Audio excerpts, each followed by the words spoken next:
बिस्मिल्लाहिर्रहमानिर्रहीम, अस्सलाम वालेकुम। मैं हूं जावेद इकबाल और आप देख रहे हैं प्रोग्राम शाहराए दस्तूर। ऐसा लग रहा है कि पाकिस्तान की जो सियासत है उसका रुख अब मुतय्यन हो रहा है और आइंदा इलेक्शंस के हवाले से भी मामलात जो हैं वो बेहतरी की जानिब जा रहे हैं। इलेक्शन कमीशन ऑफ पाकिस्तान ने पहले ही ऐलान कर रखा है कि जो इंतखाबात होंगे वो जनवरी के आखिर में होंगे, लेकिन उसके साथ ज़ाहिर है कि मुल्क की सूरत हाल, अमन व अमान की जो सूरत हाल है, माशी सूरत हाल है, वो भी पाकिस्तान के लिए बहुत अहम है। ये तमाम चीज़ें एक रिदम में आएंगी तो पाकिस्तान के अंदर सियासी इस्तेहकाम भी आएगा, माशी इस्तेहकाम भी आएगा। गुज़श्ता रोज़ जैसे हमने देखा कि मुस्लिम लीग नून के कायद मियां नवाज शरीफ, जो कि 4 साल से मुल्क से बाहर थे, वो मुल्क वापस आए और उसके बाद उन्होंने मीनार पाकिस्तान पर एक बड़ा जलसा किया। बहुत से जो तज्ज़ियाकार थे वो शायद ये कह रहे थे कि मियां नवाज शरीफ साहब के साथ जो कुछ हुआ 2018 के बाद, उस हवाले से उनकी जो सियासत होगी वो एक मुज़ाहिमती रुख इख्तियार करेगी। लेकिन बहरहाल उन्होंने मुफाहमत का ही रास्ता इख्तियार किया और बजाय इसके कि वो गुस्से में या जज्बात में या सख्त लहजे में बात करते, उन्होंने बहरहाल मुल्क की मईशत के हवाले से बात की और मुल्क को इक़्तिसादी तौर पे आगे ले जाने के लिए, माशी तौर पे आगे ले जाने के लिए एक नौनुकाती एजेंडा दिया। बहरहाल जो गुज़श्ता कुछ सालों के अंदर पाकिस्तान की सियासत में जो एक तलखी आई थी और एक तसादुम किसी कैफियत होती थी मुख्तलिफ सियासी जमातों के दरमियान, अब ऐसा लगता है कि हम आहिस्ता आहिस्ता उस तसादुम से निकलते जा रहे हैं। अब जो एक इख्तिलाफ होगा वो इलेक्शंस के हवाले से होगा, इंतखाबात के मंशूर के हवाले से होगा, मुख्तलिफ सियासी जमातों में एक मुकाबला होगा और यही मेरे ख्याल में पाकिस्तानी अवाम चाहती है कि एक मस्बत तरीके से जो पाकिस्तान की सियासत है वो आगे बढ़े। हर सियासी जमात अपना अपना एजेंडा अवाम के सामने रखे, अपना मंशूर अवाम के सामने रखे और फिर ये फैसला अवाम पर छोड़ दिया जाए कि वो किसको वोट देते हैं। और जाहिर है कि साफ और शफाफ इंतखाबात जो हैं वो अव्वलीन तरजीह है। नई हुकूमत बनेगी, एक मजबूत हुकूमत बनेगी, चाहे जिसको भी अवाम मैंडेट ने, उसके बाद जाहिर है कि उसके लिए नए चैलेंजेस होंगे, सिफारती चैलेंजेस भी होंगे, खारजा सतह पर भी चैलेंजेस होंगे और सबसे बड़ा जो चैलेंज है वो पाकिस्तान की मईशत को दुरुस्त करने का चैलेंज है। तो इन तमाम मामलात पर आज हम अपने प्रोग्राम में बात करेंगे। इसके लिए हमारे साथ मौजूद हैं स्टूडियोज़ में सियासी तज्ज़ियाकार हैं सीनियर सहाफ़ी ख्वाजा काशिफ रफ़ीक। काशिफ साहब, आपको खुशामदीद कहते हैं। बैनुल-अक़वामी उमूर के माहिर हमें ज्वाइन कर रहे हैं जनाब मंसूर जाफ़र साहब, आपको खुशामदीद कहते हैं अपनी गुफ्तगू में। और साबिक सफ़ीर शाहिद कियानी साहब भी हमें ज्वाइन कर रहे हैं। कियानी साहब, आपको भी गुफ्तगू में बहुत खुशामदीद कहते हैं। वालेकुम सलाम। काशिफ रफ़ीक साहब, हम एक मजमूई अगर सूरत हाल का हम जिक्र करें कि हम स्टेबिलिटी की तरफ जा रहे हैं, क्योंकि ज़ाहिर है गुज़श्ता चंद सालों में पाकिस्तान की सियासत ने बहुत तसादुम देखे हैं, बहुत तलखी देखी है। मैं बिस्मिल्लाहिर्रहमानिर्रहीम साहब, देखें, इसमें कोई शक नहीं है जो सियासी तलखी थी उसका मेन मुद्दा ये था कि हमारी जो लीडरशिप थी, जिनकी फॉलोअरशिप थी इस मुल्क में, वो तहरीक इंसाफ के हों, वो नवाज शरीफ साहब हों, वो पीपल्स पार्टी से हों, JUIF से हों, इनमें अदम बर्दाश्त का एलिमेंट हमने देखा पिछली 1.5-2 दहाइयों से ज़्यादा था और पिछले 5 साल में बिलखुसूस उसको ज़्यादा तरीके से हिट किया गया। उसमें फिर बद इखलाकी का अंसर आ गया, फिर दलील ख़त्म हो गई और गाली ने उसकी जगह ले ली, खामा खा की तनकीद ने उसकी जगह ले ली। हमने अगर अपने मुखालिफ की कोई अच्छी बात भी है तो उसके अंदर हमने नेगेटिव पॉइंट को हमने इम्प्लीकेट किया और उसी को हाईलाइट किया। उससे ये हुआ कि हमारी जो यूथ है उसने समझा कि शायद यही रवैया, यही वे फॉरवर्ड है अपने आप को मनवाने का और आगे लेके जाने का। मैं जो कल की तकरीर की नवाज शरीफ साहब ने और जो माजी की सूरत हाल रही, मैंने उसमें जो चीज़ महसूस की, मुझे ये लगा कि ये बदले हुए नवाज शरीफ साहब हैं। ये वो नवाज शरीफ साहब नहीं है, ये कोई बाबा जी हैं। सही। जिस तरीके से उन्होंने अपने देखने वालों को, अपने सुनने वालों को, अपने वोटर्स को एड्रेस किया कि आपने गाली का जवाब गाली से नहीं देना, ये एक बहुत बड़ा मैसेज था। बिल्कुल ठीक। उन्होंने ये नहीं कहा कि मैं इस स्टेज पे टिट फॉर टैट का कायल नहीं हूँ, ये बहुत बड़ा मैसेज था। उन्होंने अपने उस मुखालिफ को भी नहीं लताड़ा जो कि लोग तवक्को कर रहे थे, जिन्होंने उनको पनामा में इम्प्लीकेट करवाया और उसके बाद फिर किस तरीके से उनके और उनकी बेटी के साथ जो मामलात हुए जेल में और अदरवाइज भी, जो उनका जिक्र, उन्होंने अपना दुख बयान किया लेकिन उन्होंने उसका स्कोर सेटल नहीं किया। फिर उन्होंने बताया कि हमने मईशत को आगे कैसे लेके जाना है और सबसे अहम चीज़ जो मैं समझता हूँ पूरी तकरीर में, वैसे तो उन्होंने एक चार्टर्ड दी, एक अपनी जो कंपेन है, इलेक्शन कंपेन, मैं समझता हूँ कल उसका स्टार्ट लिया और उन्होंने अपना पॉलिसी दे दी कि हमने इस पॉलिसीज़ पे काम करना अगर हमें हुकूमत मिलती है। लेकिन उसमें सबसे इम्पॉर्टेंट चीज़ ये थी कि उन्होंने बता दिया कि 40 साल के तजर्बे का निचोड़ ये है कि हम सबको मिलकर अपनी अपनी डोमेन में रहते हुए कोशिश करनी है इस मुल्क को आगे लेके जाने के लिए। अब इस मुल्क ने आगे जाना कैसे है? इस मुल्क ने आगे तब जाना है जब तमाम सियासी लीडरशिप इस बात पे मुत्तफिक हो कि हम सियासी इख्तलाफ दलील की बुनियाद पे करेंगे, हकाइक की बुनियाद पे करेंगे, पॉलिसीज़ की बुनियाद पे करेंगे, अपने तरीकाकार की बुनियाद पे करेंगे। सिर्फ शख्सी बुनियाद पे तक नहीं होगी कि एक शख्स मुझे पसंद नहीं है और वो पावर में है तो मैं उसकी ज़ातियात पे कीचड़ उछालूँ। एक तो ये नहीं होना चाहिए। दूसरा ये है कि जो पॉलिसी, जो मईशत की पॉलिसी है, जो माशी बेंचमार्क और विजन सेट की आर्मी चीफ साहब ने, मैं ये समझता हूँ कि अगर इसकी कंटिन्यूटी रहेगी अगली 1 या 2 दहाइयों तक, तो 1 दहाई भी अगर वो कंटिन्यूटी रही तो शायद हमारा मुल्क जो है माशी तौर पे बहुत ज़्यादा एलिवेट हो जाएगा। लेकिन आप कुछ भी कर लें, आप जितना मर्जी विजन, विजडम और तरीकाकार को अडॉप्ट कर लें, जब तक आप पॉलिटिकल स्टेबिलिटी नहीं लेके आएंगे, जब तक आप इस बात पे इत्तेफाक नहीं करेंगे जिसको अवाम का जो मैंडेट मुयस्सर आ गया वो उसको तस्लीम कर ले, और पार्लिमान में बैठे अपोजिशन का किरदार है तो वो भी अच्छे तरीके से निभाए, हुकूमत का किरदार है वो भी अच्छे तरीके से निभाए। अगर आप जमहूरियत के अलमबरदार हैं, आइन के अलमबरदार हैं, जमहूर की आवाज़ कहते हैं अपने पार्लिमान को, तो फिर आपको पार्लिमान में उसका हक अदा करना चाहिए। चे जाए इसके कि मैं ये कहूँ कि मुझे फ़लाँ पॉलिटिकल शख्सियत, फ़लाँ MNA, फ़लाँ मिनिस्टर पसंद नहीं है, अगर उन्होंने अच्छा काम नहीं किया होगा तो अवाम खुद फैसला कर लेंगे। और ये टेस्ट होगा तमाम पॉलिटिकल लीडरशिप का, मैच्योरिटी का। ये आइंदा इलेक्शन जो जनवरी में मुतवक्का तौर पे इलेक्शन कमीशन ने इशारा दिया और मेरा ख्याल है नवंबर के मिड या एंड तक वो इलेक्शन का शेड्यूल अनाउंस हो जाएगा। उसके बाद देखना ये है कि आप इलेक्शन के नताइज को हकाइक की बुनियाद पर तस्लीम करते हैं। चले मान लें कि आपको लगता है कि इलेक्शन की लेवल प्लेइंग फील्ड नहीं है, जिसका अभी से पीपल्स पार्टी वावेला कर रही है, दीगर जमातें कर रही हैं, लेकिन पीपल्स पार्टी ने 2013 के इलेक्शन में भी यही कहा, 2018 के इलेक्शन में भी यही कहा, लेकिन उन्होंने पार्लिमान नहीं छोड़ा। बिल्कुल ठीक। बावजूद इसके कि फजल रहमान साहब की ये ख्वाहिश थी कि 2018 के इलेक्शन में RTS बिठा के जैसे किया गया हमें पार्लिमान में नहीं जाना चाहिए, लेकिन पीपल्स पार्टी ने कहा हमें रास्ता नहीं छोड़ना और अदम एतमाद के रास्ते पे जाना है, असम्बलियों को तोड़ने और असम्बलियों के इस्तीफे देने के रास्ते से नहीं जाना। सो मैं ये समझता हूँ कि इस जमहूरी निज़ाम को चलाने के लिए वुसअत कल्बी इख्तियार करनी होगी। जमहूरी निज़ाम मुस्तहकम होगा तो माशी निज़ाम मुस्तहकम होगा। इन दोनों के साथ अगर आप आपस में इन दोनों को इकट्ठा नहीं रखेंगे, आप जो मर्जी हरबा लगा ले, बिल्कुल ठीक है, बिल्कुल ये मुस्तहकम नहीं होगा माशी और सियासी इस्तेहकाम। शायद कियानी साहब, आपने भी, आपकी भी नज़र से गुजरी होगी तकरीर, आपने भी शायद देखी होगी, अपने पॉइंट से एक स्टेटमेंटशिप की हैसियत से आपको लगता है कि स्टेटमेंटशिप की हैसियत से एक स्टेटमेंटशिप के तौर पे उन्होंने ये तकरीर की और स्टेबिलिटी जो है वो इस्तेहकाम की बात की, यानी वो सियासी तौर पे हो भले या माशी तौर पे हो?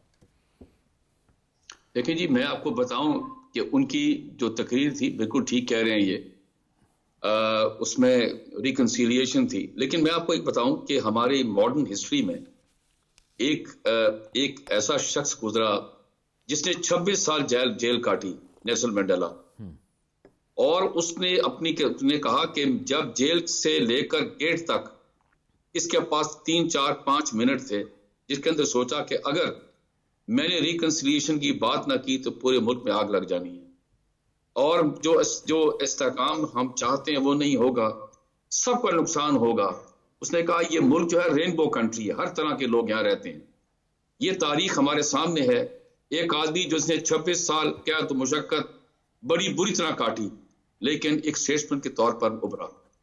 यहाँ आप आ जाएं तो नवाज शरीफ साहब वापस आए, मुझे बहुत अच्छा लगा कि उन्होंने पुरानी बातों को नहीं दोहराया, थोड़ी चीज बताया सही कि उन्होंने सफर किया, लेकिन आगे की बात की। इस मुल्क की आप अगर इस मुल्क में आगे चलना है तो नेचुरली स्पीकिंग जितनी सियासी पार्टियां हैं, क्योंकि देखें ये है फेडरेशन, जिसे कहते हैं रेनबो कंट्री, फेडरेशन को अगर जोड़ा रखा है तो वो जमहूरियत है, आईन पाकिस्तान है। और आईन पाकिस्तान सारे पार्टी वालों को, सारे लोगों को एक हकूक जो है, एक इक्वल राइट्स देता है। अभी इलेक्शन होनी है, पहली बात तो इलेक्शन कमीशन को चाहिए कि वो एक एग्जैक्ट तारीख दे कि जी किस तारीख को इलेक्शन होनी है। ताकि जो सियासी पार्टियां हैं वो अपनी तैयारी करें, लोगों के पास जाएं। और इस वक्त बहुत जरूरी है कि सारी सियासी पार्टियां कम से कम इकोनॉमिक एजेंडे के ऊपर एक सफे पे खड़ा होना चाहिए, बहुत जरूरी है। दूसरी चीज जो है जिसकी वजह से और बताए कि वो लोगों की कि क्या खिदमत क्या करें, क्योंकि जो चैलेंजेस आपके पास हैं, मैं प्रॉब्लम की बात नहीं करता, जो चैलेंजेस हैं वो बहुत सख्त किस्म के चैलेंजेस हैं। आपने इस IMF की ये जो मुसीबत है इससे आपने निकलना है। दूसरी बात यह है कि एक और चीज जिसके ऊपर हमने हमेशा से जिसका इकोनॉमिक कंटेंट के साथ ताल्लुक है वो है लोकल बॉडीज। हमने लोकल बॉडीज को बिल्कुल इग्नोर किया हुआ, हर पार्टी ने इग्नोर किया। अगर आप चाहते हैं कि लोगों की खिदमत की जाए, सड़कें बनाए जाएं, स्कूल ठीक, प्राइमरी स्कूल ठीक किए जाएं, हालात ठीक हों, मार्केट्स ठीक हों, उसमें लोकल बॉडीज का बहुत इंपॉर्टेंट उनका रोल है। उनको इजाजत दें कि वो अपना काम करें। सारी दुनिया के अंदर ये है। और क्या करें, प्रोविंशियल असेंबलीज और नेशनल असेंबली सेनेट ये आइन बनाएं, ये कानून बनाएं, उनको अपना काम करने दें। तभी ये आपके जितने डेवलपमेंट पार्टनर्स इसमें वर्ल्ड बैंक आगे है, वो आपके साथ अरसा दराज से आपको कह रहा है कि जी लोकल बॉडीज को चलने दें ताकि मुल्क चले और यहां से फ्यूचर लीडरशिप उठेगी आपकी। ठीक है मंसूर जाफर साहब, तकरीर में मियां नवाज शरीफ साहब की फ़लस्तीन का भी जिक्र हुआ और फ़लस्तीन का जिक्र करते हुए उन्होंने झंडा भी लहराया। आपके लिए ये भी एक आपने देखा एक खुशगवार, हमें तो बहुत खुशगवार लगा कि एक कमिटमेंट का इजहार किया गया। इस वक्त जाहिर है फ़लस्तीन के साथ फ़लस्तीन पे जो हालात हैं, जो मजालिम हो रहे हैं, जो इसराइली बर्बरियत हो रही है वहां पे। जी मैं समझता हूँ जी उन्होंने सिर्फ और सिर्फ अपने जलसागाह में फ़लस्तीन का परचम लहरा के जो इस वक्त फ़लस्तीनियों के साथ जो जुल्म और ज्यादती हो रही है उसमें उनके साथ इस तरह से, बल्कि इसके साथ साथ पंडाल में जो है बड़ी तादाद में आज़ाद कश्मीर के परचम भी मौजूद थे, जो बेसिकली कश्मीर काज के साथ उनकी कमिटमेंट, चाहे वो उनके साथ आप उनका नस्ली ताल्लुक कह लीजिए या उनका इलाकाई ताल्लुक कह लीजिए, या बतौर स्टेटमेंट उन्होंने अपनी जो एक पॉलिसी एक लिहाज से अनफोल्ड कर दी खारजा अमूर के हवाले से कि ये दो ऐसे कोर इशूज़ हैं पाकिस्तान के कि पाकिस्तान इन कोर इशूज़ के हवाले से अपना जो मुसल्लमा मौक़िफ़ है उससे कभी इनहराफ नहीं करेगा, चाहे वो कश्मीर का इशू हो चाहे वो फ़लस्तीन का इशू हो। तो मैं समझता हूँ कि ये यकीनन एक अच्छा साइन था। और बिलखुसूस इस जलसे के आगाज़ में जिस तरीके से ख्वाजा साद रफ़ीक ने करारदाद मंजूर करवाई फ़लस्तीनियों के हक़ में और वहाँ पे जो मसाइल हैं उनको उजागर करने के लिए, तो एक बड़ा अच्छा मौका है। और यही मैं समझता हूँ मंटो पार्क था माजी में, इकबाल पार्क जो उस वक्त जो 40 में यहाँ पे करारदाद फ़लस्तीन जो मंजूर हुई थी और उसके बाद करारदाद पाकिस्तान मंजूर की गई थी, तो एक हिस्ट्री को रिविजिट करने की कोशिश की है। और उन्होंने अपनी जो पार्टी जिसका वो क्लेम करते हैं मुस्लिम लीग नवाज, उसकी हिस्ट्री को एक लिहाज से उन्होंने रिविजिट किया है अपने कारकुनों के सामने, अपनी नई नस्ल के सामने कि हमारा बेसिकली ये मैंडेट है, हमारा खमीर इन इशूज़ से उठा है और इनको ही हमने हल करना है। यकीनन मईशत उसमें अहम है, दीगर सियासी चीज़ें।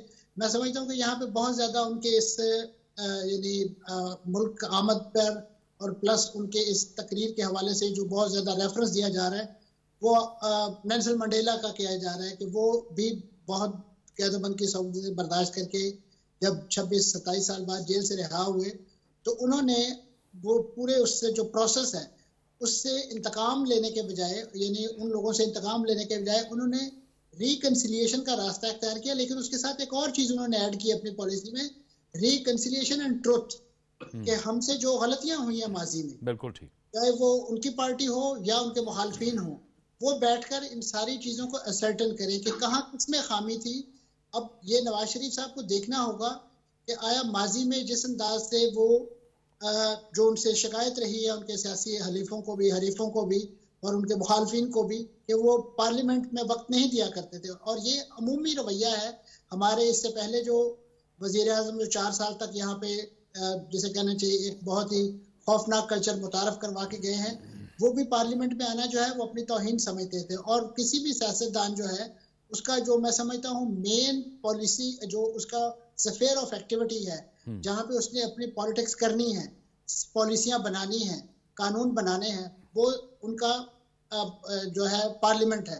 अदरवाइज अगर वो पार्लियामेंट को बाईपास करके जो ड्राइंग रूम पॉलिटिक्स करेंगे तो फिर ड्राइंग रूम पॉलिटिक्स का नतीजा आपने देख लिया है कि पिछले 40 साल से कभी आप एक पार्टी जो है वो ड्राइंग रूम पॉलिटिक्स नतीजे में दूसरी को आउट कर देती है और कभी दूसरी पार्टी जो है वो इसी नौयत की ड्राइंग रूम पॉलिटिक्स या बिहाइंड द डोर होने वाली जो पॉलिटिक्स है उसके नतीजे में अपने मुखालफ को पछाड़ देती है।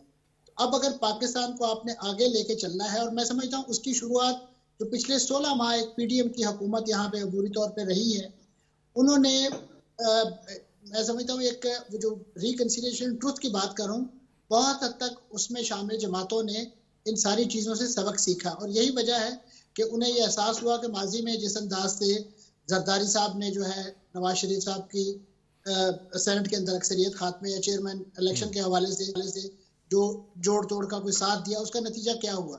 अब जब उन्होंने इस पे अपना सारा इत्तफाक राय करके उस ट्रुथ को मानते हुए पीडीएम की शक्ल में एक, अगरचे वो उस पीडीएम का हिस्सा नहीं थे पीपल्स पार्टी, लेकिन वो चलते रहे अपने उसी इत्तेहाद के साथ, अपनी उसी पॉलिसीज के साथ, तो आपने देखा कि उस हुकूमत ने बहुत बड़े बड़े चैलेंजेस भी बर्दाश्त किए अपने उस टेन्योर में, और बहुत सारे जिसे कहना चाहिए इनकलाबी इकदाम जो हैं वो भी उनको करने का मौका मिला।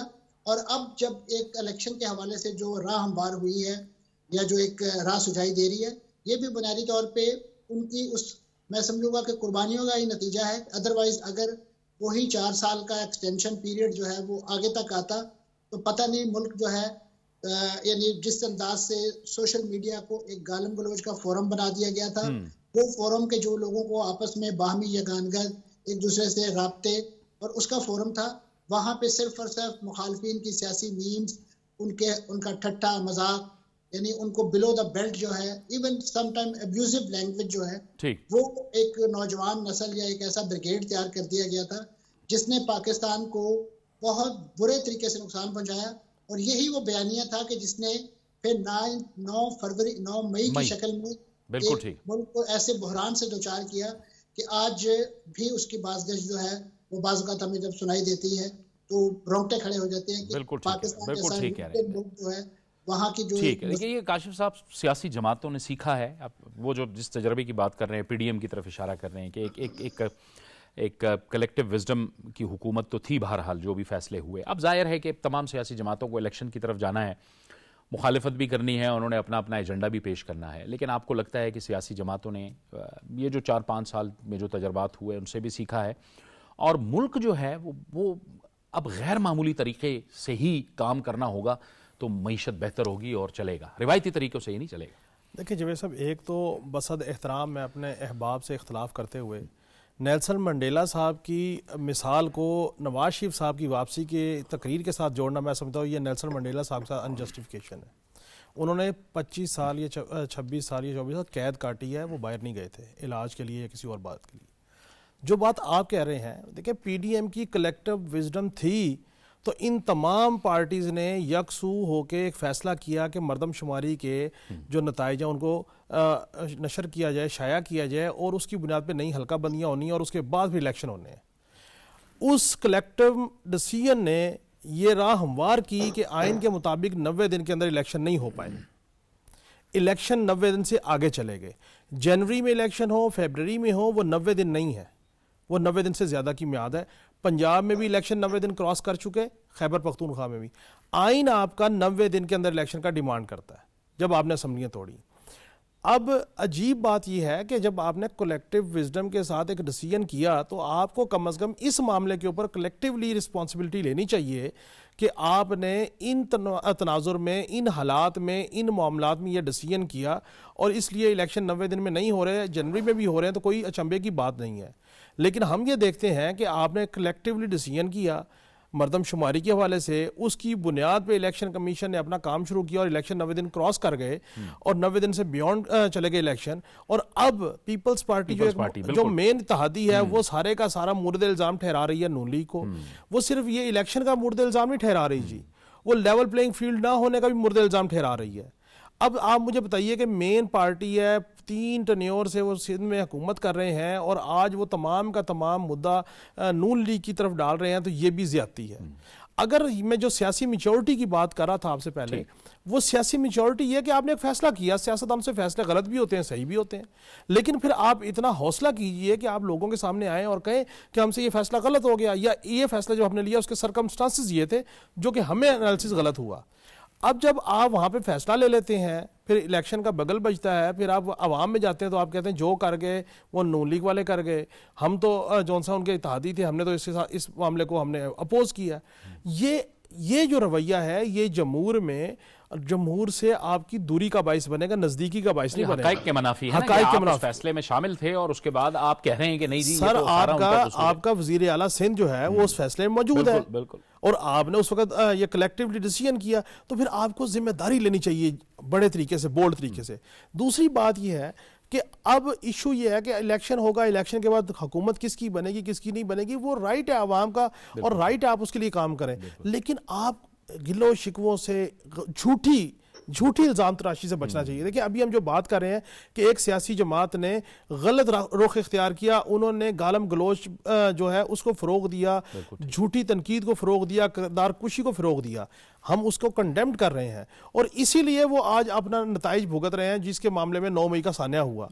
मेरा पॉइंट ये है कि ये तो 35 साल से सियासत कर रहे हैं, इनको तो चाहिए था कि कम से कम ये तो झूठ ना बोलें, ये तो आवाम के साथ दोगला म्यार ना रखें कि अंदर बैठ के आप कोई बात करते हैं, बाहर आके आप कोई बात करते हैं। और अगर आपको प्रॉब्लम है निगरान हुकूमत के चंद वज़रा के ऊपर, आपको प्रॉब्लम है, पीपल्स पार्टी ने खुल के बोला अपनी प्रेस कॉन्फ्रेंसिस में, तो आपको चाहिए था आप शहबाज शरीफ साहब को फ़ोन करते, आप कहते हुजूर ये आपके बंदे प्रीवियस गवर्नमेंट में भी थे, इस गवर्नमेंट में भी हैं, ऐसा कीजिए, ये तासुर अच्छा नहीं जाता, आप इनको स्टेप डाउन करवा लीजिए, बात खत्म हो जाती। एक बात क्लोज डोर में बैठ के हो सकती है, तो उसको आप मीडिया पे नशर करके पॉइंट स्कोरिंग क्यों कर रहे हैं? इसका मतलब यह है कि आपके पास अपनी कारकर्दगी को बेचने के लिए कोई नई चीज़ें नहीं होंगी, और अगर आपकी कारकर्दगी बहुत अच्छी है तो फिर आपको इल्ज़ाम तराशी नहीं करनी चाहिए। और इल्ज़ाम तराशी एक होता है कि जेन्युइन बात है जिसको आप फ्लैश कर रहे हैं मीडिया में, एक आप झूठ बोल रहे हैं, आपने खुद राह हमवार की इलेक्शन 90 दिन में ना हो, फिर आप कहते हैं कि हम आइन के साथ हैं, जमहूरियत के साथ हैं। मज़े की बात बताऊँ, कल जो नवाज शरीफ साहब की तकरीर हुई उसके ऊपर क्रिटिसिज्म शुरू हो गया पीपल्स पार्टी की तरफ से। उन्होंने कहा जी नवाज शरीफ साहब ने इलेक्शन का नाम ही नहीं लिया। मैंने कहा इलेक्शन का नवाज शरीफ साहब से क्या लेना देना है? नवाज शरीफ साहब एक नून लीग के सरबराह हैं, वो वापस आए हैं, उनकी जमात ने उनको वेलकम किया है, उन्होंने अपने कानूनी प्रोसेस को अडॉप्ट करके यहाँ पे आए हैं। उनका इलेक्शन से क्या लेना देना? इलेक्शन के लिए तो ऑलरेडी इलेक्शन कमीशन कह चुका है कि जनवरी के एंड में मुमकिन तौर पे हम अनाउंसमेंट इलेक्शन करवा देंगे। अब आप ये चाह रहे हैं कि नवाज शरीफ साहब वहाँ तकरीर करते और करते कि जी फलां डेट को इलेक्शन हो जाने चाहिए, और फिर ये कहते कि देखें जी नवाज शरीफ आए हैं, इन्होंने इलेक्शन की डेट अनाउंस की और उसी डेट को इलेक्शन कमीशन ने अनाउंस किया। सो मैं ये समझता हूँ कि हमारी सियासी जमातों को इसलिए मैच्योर होना चाहिए कि हमने इस सियासत को गंदा नहीं करना, तनकीद बराए तनकीद वाली बात हुई ना। हाँ, और आपने इसको अच्छा करना है, लोगों को, पढ़े लिखे लोगों को ऑप्शन हो कि वो सियासत कर सके। और उसके बाद अगर आप आपस में विजडम नहीं पैदा करेंगे, आप झूठ से काम लेंगे, तो कल आप मुझे बताएं कि आप इकॉनमी को कैसे बेहतर करेंगे। फिर दूसरी बात, इस वक्त निगरान हुकूमत का मैंडेट ही नहीं है इकॉनमी को ठीक करना। निगरान हुकूमत ने एक पॉलिसी अडॉप्ट की, सबसे बड़ी पॉलिसी ये थी जो कोई सियासी जमात 2/3 अक्सरियत वाली हो या कोलिशन गवर्नमेंट हो, किसी ने यह फैसला नहीं किया कि हमने गैर कानूनी तौर पे मुकीम गैर मुल्कियों को पाकिस्तान से भेजना है। इस हुकूमत का फैसला है, आर्मी चीफ साहब का फैसला है। अब डॉलर के खिलाफ, कार्टलाइजेशन के खिलाफ क्रैकडाउन हो रहा है, ये वो हैं जिनका मैंडेट नहीं था। अब मुझे तो सिर्फ इस बात का चार इनको करना पड़ा। मैं इस चीज का अंदेशा रखता हूं कि अब ये काम कर रहे हैं निगरान सेटअप, जनवरी में इलेक्शन हो जाएगा, फरवरी में नई हुकूमत बन जाएगी, इंशाल्लाह मार्च में सेनेट का भी इलेक्शन हो जाएगा। क्या ये जो स्टेप लिए जा रहे हैं निगरान सेटअप में, जो स्टेप जो लाइन तय कर ली आर्मी चीफ साहब ने, क्या ये कंटिन्यू रहेगी? ये क्यों कंटिन्यू नहीं हुई अब तक? सियासी मजबूरियां थी, सियासी मजबूरियां। और अब जो इकदाम लिए गए उसने पे बैक किया पाकिस्तान के निजाम को, मईशत को, डॉलर को, स्टॉक एक्सचेंज को। आप देखें स्टॉक एक्सचेंज रिकॉर्ड ऊपर गया, 50,000 तक चला गया, और ब्लूमबर्ग ने आज उसको दुनिया की बेहतरीन दूसरी मार्केट करार दी। सर आपका गोल्ड नीचे आया, बिल्कुल ठीक, 2 लाख से नीचे आ गया, आपका डॉलर 280 से नीचे चला गया, आपका पेट्रोल नीचे आ गया। अब आप मुझे बताइए, ब्रेक पे जाना है, एक ब्रेक का वक्त हो गया, ब्रेक लेंगे, गुफ्तगू को आगे बढ़ाएंगे।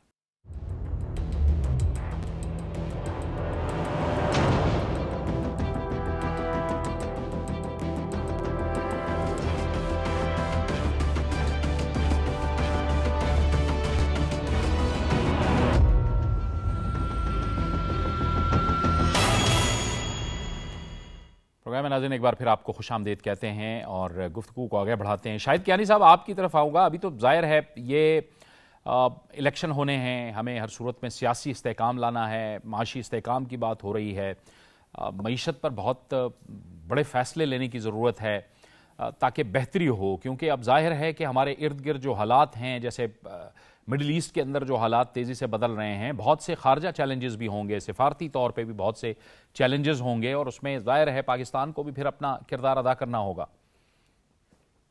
देखिए जी, पहली तो बात है कि आप मेरे साथी ने मुझसे एग्री नहीं किया। मैंने कोई दोनों का मुकाबला नहीं किया, नेल्सन मंडेला का मियां नवाज शरीफ साहब के साथ। ठीक, मैं तो सिर्फ आपको बता रहा था कि लोग, कई लीडर्स दुनिया के अंदर इलाज है या नहीं है एग्जाइल में जाते हैं। जो अपने नेल्सन मंडेला साहब के वो जो एनवायरनमेंट था, रेशियल डिस्क्रिमिनेशन का, एपार्थाइड की जो गवर्नमेंट थी वहां पर, वो एक अलग चीज थी। लेकिन बात यहाँ आ जाती है कि आपने पास्ट में चला जाना है या फ्यूचर में चला जाना है। तो दोनों ने फ्यूचर में बात की।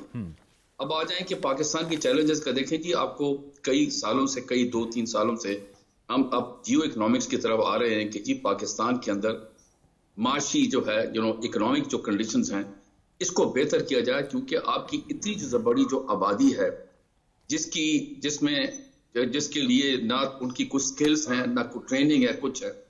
सी पैक आ गया, ये बड़ा इंपॉर्टेंट है, फॉरेन पॉलिसी कंपोनेंट है आपका सी पैक। जो चाइनीज जो हमारी जो फॉरेन पॉलिसी है, चाइनीज के साथ जो रिलेशनशिप है, उसका ये बहुत बड़ा ये गिफ्ट है, ये ट्रस्ट। आज जो हमारे पास ये चीजें अब EPZs ने बनना है, अभी वजीर आज़म साहब वहां से वापस होकर आए हैं, कई और एग्रीमेंट साइन हुए। अगर आपने इन सबको आगे चलाना है तो आप अफोर्ड नहीं कर सकते कि नेबरिंग कंट्रीज के साथ आपके ताल्लुकात जो हैं वो कशीदा रहें। ये कई लीडर्स पास्ट में भी, मैं रिचर्ड निक्सन की किताब है, उसके अंदर उन्होंने अपने जिक्र भी किया। कहते मैं तो हैरान हूं कि इंडिया और पाकिस्तान इतने सालों से लड़ रहे हैं, बजाय कि वो जो $1 बिलियन डिफेंस में खर्च करते वो आपकी आवाम पर खर्च होते।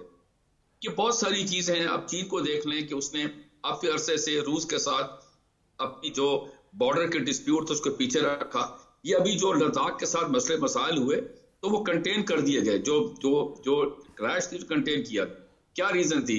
रीजन ये थी कि अगर वो ज्यादा एक्सप्लोर हो जाता तो फिर जो इन्वेस्टमेंट इंडिया और चाइना थी वो भाग जाती।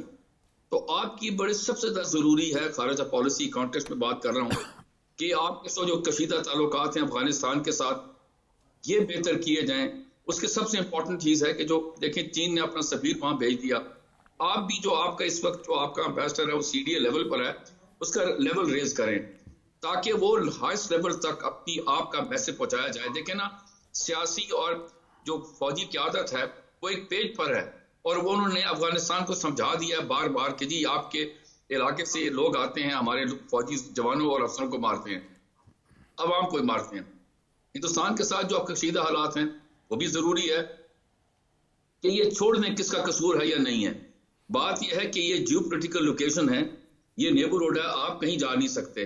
तो आप भी लेवल रेज करें, हिंदुस्तान को भी कहें कि अपने हाई कमिश्नर का लेवल रेज करें ताकि मैसेज दोनों मुल्कों में जाएं। वो क्या है कि हमने कोएग्जिस्ट करना है। इकोनॉमिक कंडीशन दोनों लोगों की, जो मुल्कों की जो है, इतनी आबादी है, उसको बेहतर बनाने के लिए ये है कि ये दोनों मुल्क आपस में बात करें। इन कम्युनिकाडो मोड में आ चुके हैं, या स्पोर्टिंग लिंक्स हो, बिजनेस लिंक्स हो, पीपल टू पीपल लिंक्स हो, हालात कशीदा हैं वो बेहतर किए जाएं। तब जाकर आपके मुल्क के अंदर जब आप इन्वेस्टमेंट को इनवाइट करेंगे तो इन्वेस्टमेंट वाला आने वाला पहला ये देखेगा कि इस मुल्क के अंदर इसके नेबरिंग कंट्रीज हालात क्या है। ऐसा ना हो कि इन्वेस्टमेंट करे वो बाद में हालात खराब हो जाएं। तो ये जरूरी है।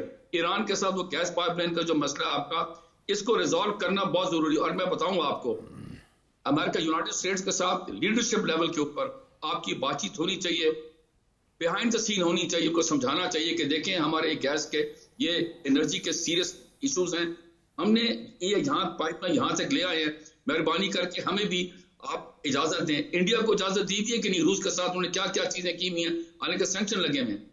इसके लिए खामोशी के साथ यहाँ पर पब्लिकली होने की जरूरत नहीं है। यहाँ पर खामोशी के साथ आपको बिहाइंड द सीन काम करने पड़ेंगे ताकि जो आपके माशी चैलेंजेस हैं वो छाप। दूसरी चीज, अमेरिका के साथ, रूस के साथ आपके ताल्लुकात और बेहतर होने चाहिए। अमेरिका के साथ देखें, ये जो सड़कों के ऊपर जुलूस जलास निकलते हैं ना, ये लीडर्स का काम है समझाना लोगों को कि हमें जो माशी हालात हैं जो सिक्योरिटी के चैलेंजेस हैं और इकोनॉमिक चैलेंजेस में जरूरी है कि अमेरिका के साथ आपके ताल्लुकात नॉर्मल हो। आपने इनके साथ झगड़ा नहीं लेना, ये मैं बता दूं आपको। ये मैं एक रियलिस्ट अप्रोच बता रहा हूं आपको। मैं इसमें नहीं पढ़ना चाहता किसी ने क्या किया, पास में क्या किया।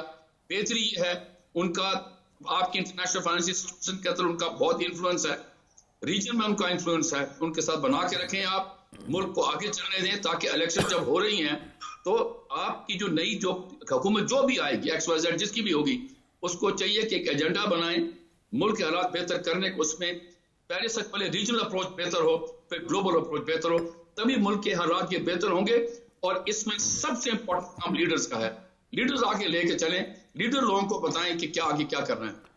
ठीक, मंसूर साहब, ये हम जाहिर है जैसे एम्बेसडर साहब ने फरमाया कि CPEC जो है वो पाकिस्तान के लिए बहुत बड़ी अपॉर्चुनिटी है। हमने देखा कुछ सालों के अंदर, गुज़िश्ता कुछ सालों में मामलात बड़े सुस्त रवी से चल रहे थे, लेकिन अब उनमें वही हरकत, वही रफ्तार जो है वो दोबारा उसको हासिल करने की कोशिश की जा रही है। इस खित्ते में चीन जो था उसका बड़ा अहम किरदार था और जियो इकनॉमिक्स की वो बात कर रहा है। लेकिन हम देख रहे हैं कि एक बार फिर मिडल ईस्ट के अंदर जो है वो टेंशन बन गई, और ये जो इसराइल फ़लस्तीन का हालिया तनाज़ा है, ये ज़ाहिर है उसकी सबसे बड़ी वजह यही है। इस खित्ते के अंदर एक तसादुम की बहरहाल कैफियत पैदा हो गई है। तो वो जो जुल्म बर्बरियत वाली क़ुव्वतें हैं उसका रास्ता रोकना भी तो बहुत ज़रूरी है, और उसमें आलमी इदारों का भी अपना बहुत किरदार है, उम्मत मुस्लिमा के भी किरदार होना चाहिए। जी बिल्कुल दुरुस्त फरमाया आपने। इस वक्त जो बहरान ख़ासतौर पे मशरक़ वस्ता में गज़ा और इसराइल के साथ के माबैन जो इस वक्त लड़ाई जारी है, उसके तनाज़ुम में जो पैदा हुआ है, मैं समझता हूँ कि ये बुनियादी तौर पे जो हम बात करते हैं कि माशरे के दुनिया के अंदर ख़ासतौर पे जो नाइंसाफ़ियाँ हैं, और बिलखुसूस वो खित्ते कि जहाँ पे मुसलमानों के कज़िये हैं, चाहे वो फ़लस्तीन हो, कश्मीर हो, रोहिंग्या के मुसलमान हो, दीगर इलाकों के मुसलमान हो, वहाँ और इवन अफ़गानिस्तान के, वहाँ पे जो नाइंसाफ़ियाँ वेस्ट ने रवा रखी हैं उस इलाके के लोगों के साथ, और जिस अंदाज से अपने इंटरनेशनल हेजमोनिस्टिक पॉलिटिकल एजेंडा है उसको पूरा करने के लिए उन्होंने इन सरजमीनों को टेस्टिंग ग्राउंड बनाया, और फिर साथ साथ अपना जो आर्मामेंट है, जो असला गोला बारूद है, उसको बेचने के लिए खत्ते के ममालिक जो हैं उनको एक दूसरे का हवा दिखावा, ड्रावा दिखा के जो है अपना तमाम फौजी सनद जो है वो चलाई, अपनी सियासत चलाई। तो उसी का नतीजा है कि आज जब हम ये बात करते हैं कि जी हमें अमेरिका के साथ बहुत ज़्यादा जिसे कहना चाहिए कोऑर्डिनेट रिलेशन रखने चाहिए, यहाँ पे सड़कों पे उसके खिलाफ मुजाहरे नहीं होने चाहिए, तो अमेरिका और वाशिंगटन और बरतानिया के अंदर जो मुजाहरे हो रहे हैं वो तो उनके अपने अवाम कर रहे हैं। वो क्यों कर रहे हैं? इसलिए कि उनकी अपनी पॉलिसियाँ जो मशरक़ वस्ता के हवाले से इस वक्त निहत्ते फ़लस्तीनियों के खून का बायस बन रही हैं। जिस अंदाज से वो जंगों के अलाव जो है वो जला रहे हैं और उसमें हवा दे रहे हैं, कभी उसमें तेल डाल रहे हैं, कभी उसमें कुछ डाल रहे हैं, तो ये उनकी पॉलिसियों के खिलाफ लोग एहतजाज करते हैं। अमेरिका से कोई किसी को प्रकाश उस अंदाज में नहीं है, और ये अपने उनके अवाम शाकी हैं। ठीक है, उसमें कोई प्लस माइनस हो जाता होगा, लेकिन मैं समझता हूँ कि ये एक democratic way of expressing your anger, ये सेंटिमेंट है, और इस पर दुनिया भर में जो है वो चीज़ें होती हैं। और उसके साथ साथ जो इस वक्त मैं समझता हूँ खारजा पॉलिसी पे जो पाकिस्तान के लिए अपॉर्चुनिटी जो जियो इकोनॉमिक टर्म्स में जो है वो पैदा है। अभी रिसेंटली आपके इल्म में होगा कि कनाडा के अंदर जो है वहाँ पे एक भारतीय राह का एक एजेंट जो है, जिसके हाथों एक वहाँ पे खालिस्तान की तहरीक के कुछ सिख रहनुमा जो हैं वो असैसिनेट हुए, जिसके बाद एक डिप्लोमेटिक रो जो है इंडिया और कनाडा के दरमियान, जिसमें सफारती जो अमले का, सफारतकारों का इनखला और उनकी वापसी का, तो ये एक वहाँ पे ठीक ठाक जिसे कहना चाहिए टेंशन क्रिएट हो गई है। और कनाडा जो है इस जदीद दुनिया में एक ऐसी डेस्टिनेशन है कि जहाँ पे हमारे पाकिस्तानी या एशियन ओरिजिन के लोग जो अपनी किस्मत आजमाने जाते हैं, इकोनॉमिक्स के हवाले से भी, वहाँ इमिग्रेशन के हवाले से भी।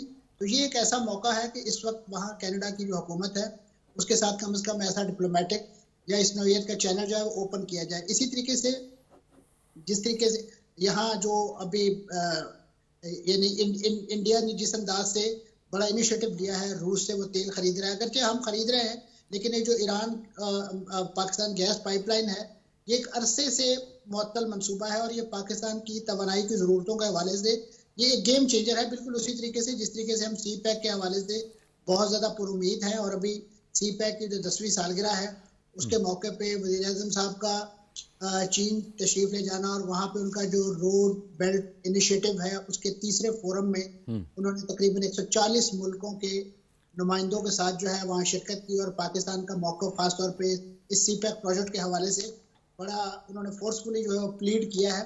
और इस दौरान उन्होंने बड़ी इंटरनेशनल डिप्लोमेसी उन्हें करने का मौका मिला। इस मसला फ़लस्तीन के हवाले से भी वहाँ पे उनकी UN के जो सेक्रेटरी जनरल है उनसे भी मुलाकात हुई, दीगर जो रहनुमा थे दुनिया भर से उनके साथ उनका जो इंटरेक्शन हुआ, मैं समझता हूँ कि ये एक बहुत बड़ी डिप्लोमेटिक ओपनिंग थी पाकिस्तान के लिए जिसका उन्होंने भरपूर इस्तेमाल किया। और अभी 24 अक्टूबर को एक और ओपनिंग जो है चीन में ही, चीन के सफारतकारी के उसूलों पर मबनी एक बैनुल-अक़वामी सिम्पोजियम जो है वो मुनक़्क़द हो रहा है। वहाँ पे जो मेहमान खुसूसी के तौर पे हमारे सेनेट के चेयरमैन जो हैं संजरानी साहब वो तशरीफ लेके जा रहे हैं। तो पाकिस्तान को यकीनन एक बड़ा एवेन्यू मिला है डिप्लोमेटिक फ्रंट पे और ख़ासतौर पे चीन जैसे मुल्क में कि जिसके अंदर हमारी आयरन फ्रेंडशिप और बड़ी एक मुसल्लमा दोस्ती तारीखी हवालों से मौजूद है और वो हमें एक लिहाज से ग्राउंड भी फराहम कर रहा है और इंटरनेशनल फोरम्स पे इंटरेक्ट करने का एक मौका भी फराहम कर रहा है। तो मैं समझता हूँ कि इस वक्त जो लीडरशिप है उन्होंने इस पूरे जो भी अपॉर्चुनिटीज़ हैं इनको बड़े इफेक्टिवली टैप किया है।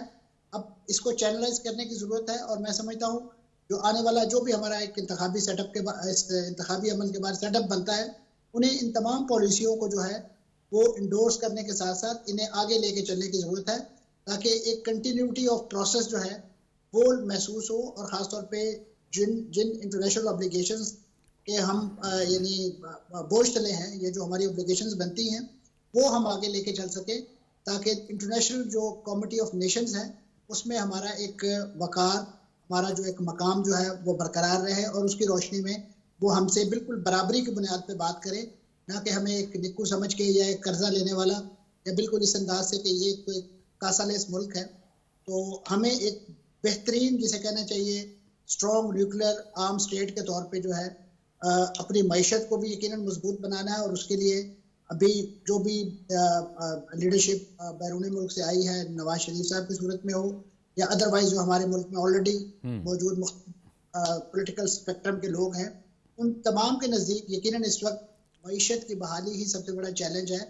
और यही वजह है मैं यहाँ पे थोड़ा सा वो कहते हैं ना कि खूगरे हम से थोड़ा सा गिला भी सुन ले। मैं चाहूंगा कम से कम हमारे ये जो पॉलिटिकल अमल है, खासतौर पे इंतखाबात का अमल, इसको थोड़ा रुपए पैसे के असर रसूख से निकाला जाए। ठीक है, आम बंदा भी जो है वो उम्मीदवारी का ख्वाब देख सके और कॉम्पिटेंट आदमी जो फिर इसी तरीके से जिस तरीके से अभी नवाज शरीफ साहब की आमद पे मैं मीडिया से ये गिला करना चाहूंगा कि जिस तरीके से तमाम प्रिंट मीडिया में एक बाकायदा प्लान्ड फुल पेज उनके ऐड की शक्ल में खबरी जो चीजें छपी हैं, ये सहाफत के नाम पे भी बहुत बड़ा धब्बा है और सियासत के नाम पे भी बहुत बड़ा धब्बा है कि अगर आप अवाम के लीडर हैं, अवाम में मकबूल हैं, तो फिर आपको इस तरह के कुछ सस्ते चलें, ये ठीक है, गिला आपका पहुंच गया। जो हम तसलसल की बात कर रहे थे कि वो कुछ इक़दामात लिए गए, उनका हमें रिजल्ट मिला और मिल रहा है। अब सवाल ये पैदा होता है कि अगली आने वाली जो मुंतखब हुकूमत होगी, भले जिसकी भी हो, वो अब उसका तसलसल जारी रखे, तभी मामलात बेहतरी की तरफ लगते हैं। यानी कुछ मामलात ऐसे होते हैं कि जिस पे तमाम सियासी जमातों को कम से कम एक कंसेंसस तो कर लेना चाहिए। हर एक का अपना एजेंडा होगा, अपना मंशूर होगा, लेकिन कम से कम पाकिस्तान की मईशत और पाकिस्तान की सिक्योरिटी पे तो मेरे ख्याल में कोई कॉम्प्रोमाइज़ नहीं हो सकता। जी भाई साहब, बिल्कुल होना तो यही चाहिए कि हमने जैसे माजी में सियासतदानों ने अपने अपने पॉलिटिकल कैरियर को अलाइव करने के लिए मिसाक जमहूरियत किया था, तो हमें मुल्क की साख को बहाल करने के लिए, मुल्क की आवाम की बेहतरी के लिए तमाम पॉलिटिकल डिफरेंसेस के बावजूद सिर्फ एक नुक्ते पे इकट्ठा हो जाना चाहिए कि मिसाक मईशत होनी चाहिए। और दूसरा नुक्ता जिसका मैं तवातर से प्रचार करता हूँ कि हमें शख्सियात रेड लाइन नहीं होनी चाहिए, इदारे रेड लाइन होनी चाहिए। मुल्क की सिक्योरिटी रेड लाइन होनी चाहिए, मुल्क की सिक्योरिटी के अलाई इदारे रेड लाइन होने चाहिए। अनफॉर्चुनेटली यहाँ पॉलिटिकल सिस्टम में जिस पॉलिटिकल सिस्टम की शख्सियत को डिस्टेबलाइजेशन मुयसर आई, तो उसने अपनी शख्सियत को रेड लाइन करार दे दिया, वो माजी में कोई भी हो। और उन्होंने इदारों के जो अकाबरीन थे उस वक्त के, उनको क्रिटिसाइज़ करना शुरू कर दिया अवाम के अंदर जाके। ये नहीं होना चाहिए, ये रवैया नहीं होना चाहिए। अगर आज आप किसी से फेवर गेन कर रहे हैं तो कल अगर कोई मुश्किल आ जाती है या कोई मसला होता है तो उस जिससे फेवर ली होती है उसका गिरबान नहीं पकड़ा जाता है। ये हमारा अमूमी रवैया बन गया सियासतदानों का, हमें नहीं करना चाहिए।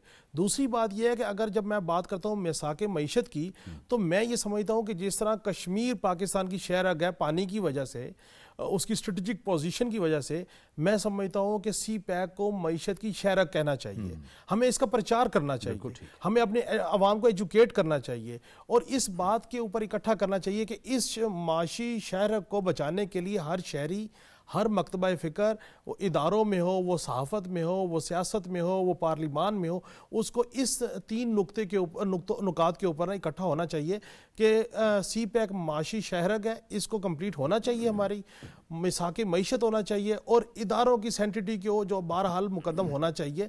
हमारा प्रॉब्लम यह है कि हम अपनी ही मर्ज़ी के बादशाह लोग हैं।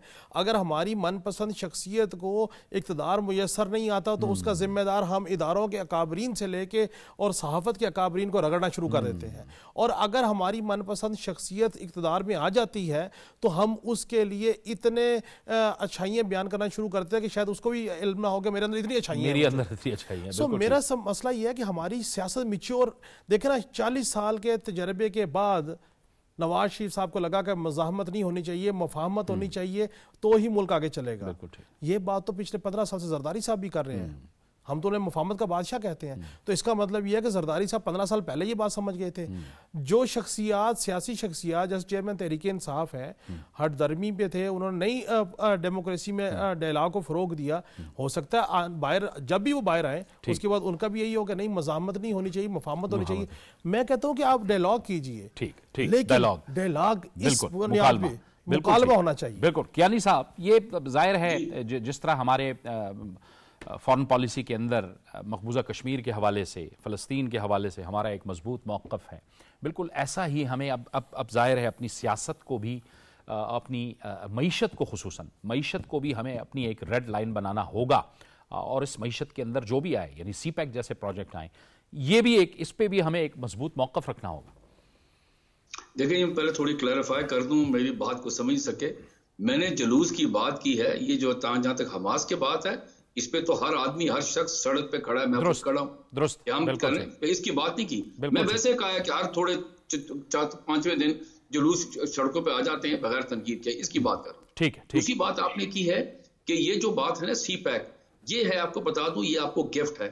ये गिफ्ट है चीन की तरफ से, आपकी 70 साल की जो ट्रस्ट की रिलेशनशिप, उसका हमें चाहिए कि ये प्रोजेक्ट है, मेगा प्रोजेक्ट है, इसके अंदर जो ईपीजीज हैं और जो चीजें जिनकी डेडलाइन बनी हुई है, हम उसको मीट करें, ताकि चाइना जो आपके मुल्क में और भी इन्वेस्टमेंट करना चाहता है, उसको यकीन हो कि या कोई सियासी पार्टी आ जाए, वो इस प्रोजेक्ट को, जो हमारा गिफ्ट है, क्योंकि ये BRI का हिस्सा है, बिल्कुल सही, तो ये इसको हम आगे लेके चलें। इसमें जॉब अपॉर्चुनिटीज भी हैं, इकोनॉमिक जो इकोनॉमी हमारी वो भी बढ़ेगी, और फिर हो सकता है, क्योंकि ये भी आपका वक्त आएगा कि ईपीजीज के अंदर और मुल्क भी इसमें इन्वेस्टमेंट कर सकेंगे, तो फिर एक और बड़ा इंपैक्ट ये होगा कि जो लोग बाहर भाग रहे हैं पाकिस्तानी, कम अज कम उनको इशारा मिलेगा कि यार हो सकता है कि इसके अंदर कि स्किल्स वोकेशनल इंस्टीट्यूट बनेंगी, हम यहाँ पर हो सकता है कि हमें यहाँ नौकरियां मिल जाएं,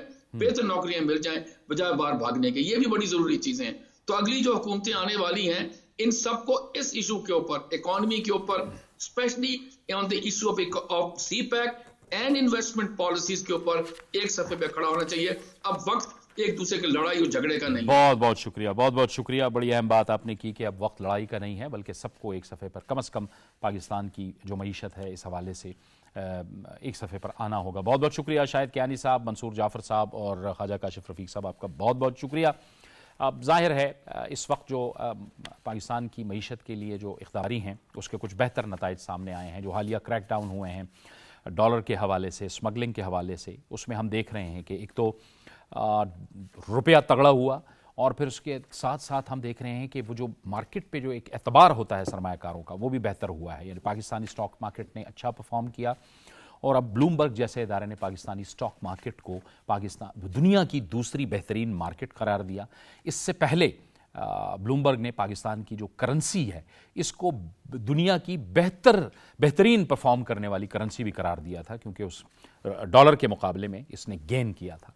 तो ये कुछ मईशत के लिए बेहतर खबरें हैं। अल्लाह से दुआ है कि तमाम सियासी जमातें मिलकर इस मुल्क को आगे बढ़ाएं और हम सब स्टेक होल्डर्स और सब अवाम उनके साथ रहें और अवाम के जो मसाइल हैं वो भी जल्द से जल्द हल हों। आमीन। इजाज़त दीजिए, अल्लाह हाफ़िज़।